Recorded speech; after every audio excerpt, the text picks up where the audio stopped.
सभी कबीरदास, नरहरिदास, रविदास, ये वो पूरे शिष्य मंडली थी, रामानंदाचार्य वही काल था। जी जी जी, वही काल था जी जी जी जी। तो उस समय का अगर देखें तो ये प्रमाणित रूप वहां से है, आश्रम का निर्माण, और तब से ये परंपरागत चला आ रहा है। क्या बात है। तो उस हिसाब से देखा जाए तो बहुत ऐतिहासिक, गुफा की दृष्टि से भी देखा जाए तो ऐतिहासिक, और आचार श्री की दृष्टि से देखा जाए तो भी ऐतिहासिक। हाँ, मतलब काशी आने के बाद गुहा दर्शन न हो तो यात्रा अधूरी।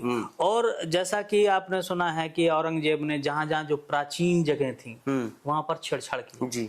जैसे कि धरहरा में उसने जो है प्राचीन था जगह, उसको छेड़छाड़ किया। यहाँ पर आप देख रहे हैं बगल में कब्रिस्तान बना दिया, क्योंकि ये भी एक प्राचीन उस समय का माना जाना आश्रम था।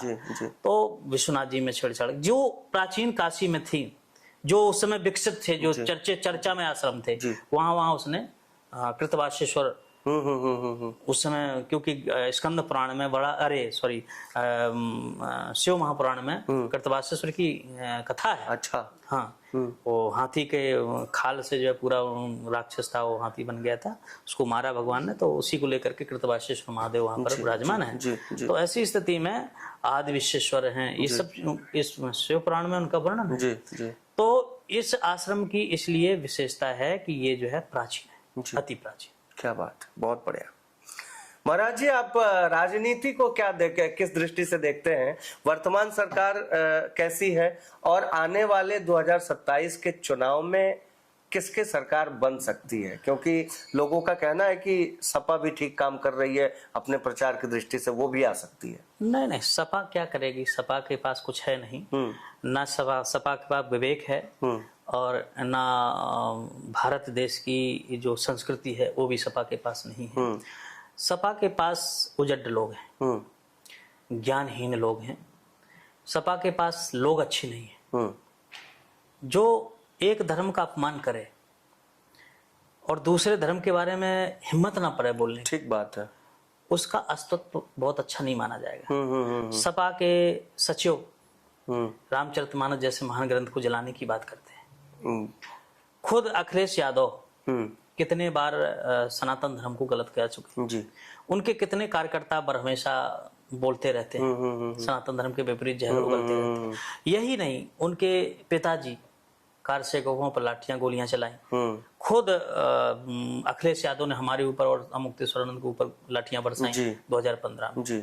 तो जो सनातन विरोधी व्यक्ति है वो सनातन राष्ट्र में सत्ता पाना उसके लिए ठीक नहीं है। पाता भी है तो ये देश के लिए ठीक नहीं है, ठीक बात, प्रदेश के लिए ठीक नहीं है। जिस प्रदेश में अराजकता इतनी फैली थी कि भूमाफियाओं की बढ़ती हुई, आतंकवादियों जैसे लोग यहाँ पर रहते थे, बड़े बड़े जो मारे गए हैं, मैं किसी अपराधी का नाम नहीं लेना चाहता हूँ उनसे, ये योगी जी की देन है जी। और आज योगी, देखो अगर हम कहें कि योगी जी में गलतियां, लोग गलतियां निकाल रहे हैं, तो गलतियां किसमें नहीं होती, सब में कोई ना कोई दोष रहा, एक विधाता निर्दोष रहा। तो योगी जी में हो सकती दो चार बुराइयां भी होंगी, लेकिन हम बुराइयों को नहीं, वर्तमान में प्रदेश को कितना स्वच्छ और अच्छा बना रहे हैं हमको ये देखना है। हम ये भी नहीं कह सकते कि बीजेपी में सब बहुत अच्छे ही लोग हैं, ठीक बात है, इसमें भी होंगे दो चार लोग, लेकिन मुखिया अगर सही है, मुखिया मुखसो चाहिए खान पान को एक, पाले पोसे सकल तुलसी सहित विवेक। क्या बात। तो वर्तमान में मुख्यमंत्री योगी आदित्यनाथ जी हैं, और योगी है, उसको कोई लेने देने की जरूरत नहीं है, भगवान कृपा से न किसी चीज की कमी है जी। तो मुझे लगता है कि जिस प्रकार से वर्तमान में सरकार चल रही है, आपने रोडों की स्थिति देखी, जाल बिछ गया, पूरे प्रदेश में नहीं पूरे भारत में। प्रदेश की स्थिति भी आप देख रहे हो, सबसे अच्छा हाईवे वाला प्रदेश बन गया। बनारस की स्थिति आपने देखा, बहुत कुछ सुधरा और धीरे धीरे सुधरेगा। बिगड़ी हुई चीज को मुझे लगता है कि सुधारने में समय तो लगता है, थोड़ा सा वक्त लगता है। कुछ चीजें हैं योगी जी तक पहुंचना चाहिए जी। आम जनमानस की चीजों को, उनको भी अगर सुधार दें तो मुझे लगता है और अच्छा हो सकता है। जैसे महाराज जी, जैसे कि व्यक्तिगत रूप से ना करके सबसे भी राय लेना चाहिए, सबसे मिलना चाहिए, लोगों का अलग अलग मीटिंग होना चाहिए। मुख्यमंत्री योगी आदित्यनाथ जी लगभग महीना में 2-3 बार आ जाते हैं। हाँ, शहर में तो आते रहते। तो मुझे लगता है कि उसी महीना में एक बार हर क्षेत्र के लोगों से साथ बैठक करना चाहिए। ठीक बात है। यह नहीं होना चाहिए काशी में राय तो ले सकते हैं। और सबसे बड़ी बात है कि एक पब्लिक को क्या चाहिए, राजा अगर सामने बैठ जाए, उसका मुखिया सामने बैठ जाए, उसके लिए यही सबसे बड़ी चीज है। बिल्कुल बिल्कुल। महाराज जी एक माफ कीजिएगा, एक बात और मुझे ध्यान में आ गई। अभी बहुत सारे लोग आरोप लगा रहे हैं कि योगी जी जातिवाद कर रहे हैं, योगी जी ब्राह्मणों के दुश्मन हो गए हैं। आपको क्या लगता है, इसमें कोई सच्चाई? गलत बात है, ये सब चीजें नहीं। देखिए, अपराधी ब्राह्मण हो और चाहे वो कोई जात का हो, उसको खत्म करना चाहिए जी। भगवान कृष्ण ने कहा, जिस समय उसने 5 पांडवों के पुत्रों को अश्वत्थामा ने मार दिया, तो पकड़ करके लाए और द्रौपदी ने कहा, पंचाली ने कहा कि क्षमा कर दो, इसको छोड़ दो, मार दो, मतलब ये ब्राह्मण है और साथ साथ गुरुपुत्र है जी, नहीं मारना चाहिए। तो समस्या धर्म संकट, इधर अर्जुन कह रहे हम तो छोड़ेंगे नहीं जी। कृष्ण भगवान से पूछा आपके विचार से क्या करना चाहिए, मार देना चाहिए? भगवान कृष्ण ने कहा कि ब्राह्मण को नहीं मारना चाहिए जी। लेकिन तो बोले क्या छोड़ दें? बोले आता ताई कोई भी हो, छोड़ना नहीं चाहिए। अच्छा, दोनों तरफ से? दोनों तरफ से। तो मुझे लगता है कि आता ताई जैसे जाय पुदिष्ट बिलोक जोई, ताय बधे का छुपाप न होई। अभी एक जज ने इस पर निर्णय सुनाया कहीं की, मैं न्यूज पढ़ रहा था कि कोई छोटी सी बच्ची को छेड़छाड़ किया रहा, उसको सजा दे दी। लोगों ने पूछा कि महाराज आप जज साहब सजा दे दी? बोले मानस कहती है कि अनुज बधु भकनी सुत नारी, सुनो सट कन्या समय चारी, इन्हें कुदिष्ट बिलोक जोई, ताय बधे का छुपाप। वाह। तो ये कन्या समान है, इनको वध करने में कोई बुराई नहीं जी।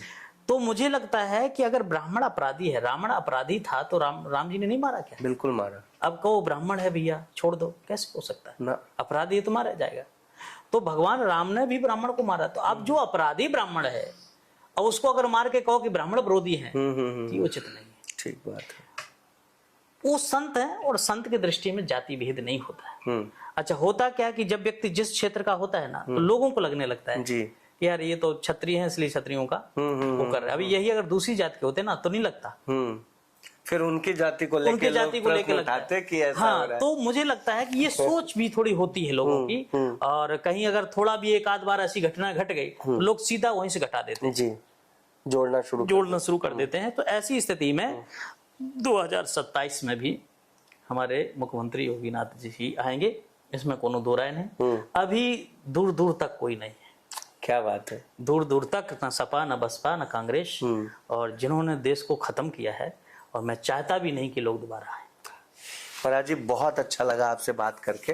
तो मैं चाहता हूँ अब जगत गुरु का जगत के कल्याण के लिए कुछ आशीर्वचन मिल जाए, फिर ये बात समाप्त। मैं तो यही कहूँगा कि भगवान सबको बुद्धि दे और यश दे, कीर्ति दे, जीवन शांतिपूर्वक जिया जाए, क्योंकि जीवन में कलह बहुत है और हर प्रकार से छोटी मोटी चीज़ों को लेकर के लोग टेंशन में हैं। इन सारी चीज़ों से परमात्मा छुटकारा दिलाए और जिंदगी को आनंद पूर्वक जिया जाए। जो भी 4 दिन की जिंदगी मिली है, टेंशन मुक्त होकर के परमात्मा ऐसी उनको शक्ति दे, बुद्धि दे, आशीर्वाद दे कि सब खुशहाल है। क्या बात। हर हर महादेव।